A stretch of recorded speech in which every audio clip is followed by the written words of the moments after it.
Your rating is the one number that decides everything on Uber and Lyft. Too low, you can't qualify for premium tiers.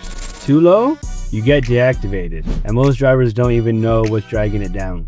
Right now, I'm sitting at a 4.98 on Uber and a 5.0 on Lyft, and I need a 4.85 on Uber Black and a 4.95 for Lyft Black. So I can't afford to mess this up. Here are 3 rules I follow every single shift. So let's talk about your rating actually does. Most drivers think that this is just a number that passengers see.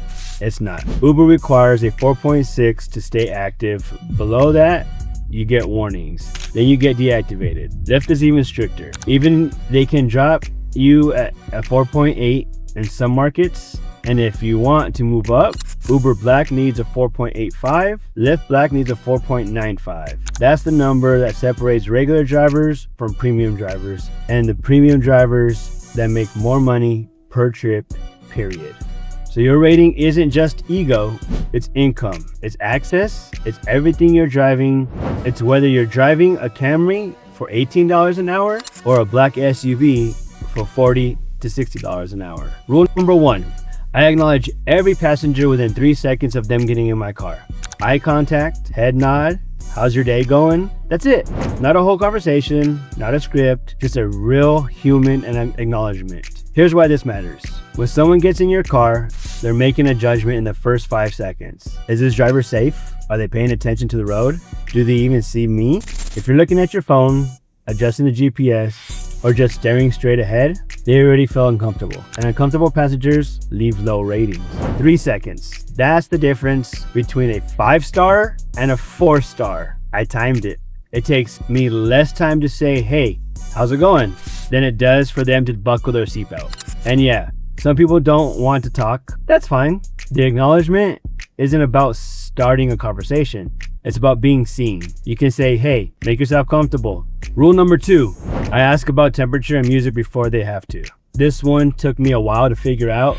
I used to just set the AC at 70 and leave it. I thought I was being neutral, but there's no such thing as neutral. 70 degrees feels cold to someone in a dress, and 70 degrees can feel warm to someone in a suit jacket. You think you're fine, and then you're sitting there, either sweating or freezing, too polite to say anything. So now I say it every time. AC good for you? Feel free to adjust. Let me know. And for music, you want music, no music, or something specific? I've got Spotify. It takes 5 seconds, but it prevents the number 1 reason people rate you down without saying a word. Something annoyed them and they didn't want to speak up. People don't rate you down for a ride. They rate you down because something annoyed them and they felt like they couldn't fix it. This rule removes that problem before it even exists.